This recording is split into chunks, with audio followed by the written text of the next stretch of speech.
صباح الورد والفل والياسمين والجمال والطبيعة الحلوة والورد الجميل. مؤخرا كده انتشرت مصطلحات حاجة اسمها لايف كوتش، خبيرة في العلاقات التوكسيك. طب يا جماعة، بس احنا محتاجين توضيح.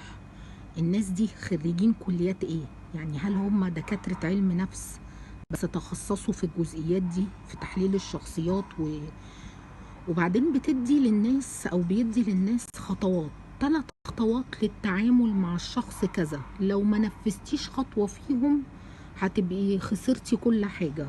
7 خطوات عشان كذا، 7 علامات عشان كذا. طب يا جماعة معلش، انتوا على اي اساس حددتوا ان هم 7 و6 و3 والكلام ده كله؟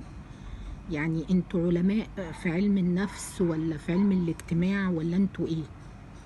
بالمناسبة دي بقى عايزة اقول للناس يا جماعة، مش كل حاجة نسمعها. في حاجات ما ينفعش حد ينصحك فيها ولا يقولها لك غير اللي عاش التجربة بتاعتك. يعني حضرتك لما تيجي تشتكي لي من اي مشكلة في حياتك، مع اولادك، مع جوزك، مع باباكي، مع مامتك، انا لازم عشان اقدر اشوف الصورة صح واحكم صح ويبقى كلامي ثقة ومؤكد ولو عملتيه اكيد هتنجحي، لازم اكون انا عارفة كل التفاصيل بتاعت حياتك، واتكلمت معاكي واتكلمت مع الناس اللي معاكي، لان انتي ممكن ما تكونيش برضو بتنقلي الصورة كلها صح، ممكن تكوني انتي فاهمة الموضوع غلط.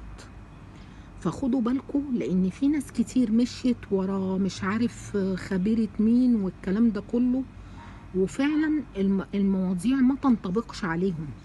لازم عشان اقدر انصحك نصيحة اكون قعدت واتكلمت معاكي وسمعتك كويس جدا وسمعت الاطراف اللي حواليكي، او اكون انا حد شايف حياتك وشايف كل المنظور من جميع الاتجاهات. لكن ان انا احكم من غير ما اكون انا شايفة الصورة صح، لا، انا ممكن كده اتسبب ان انتي لما تنفذي الكلام اللي انا بقوله النتيجة تبقى عكسية.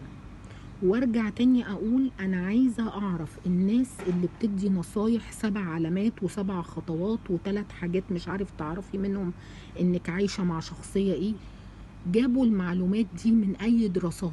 ايه الكتب اللي بنوا عليها الفكر ده او النوليدج دي جت منين؟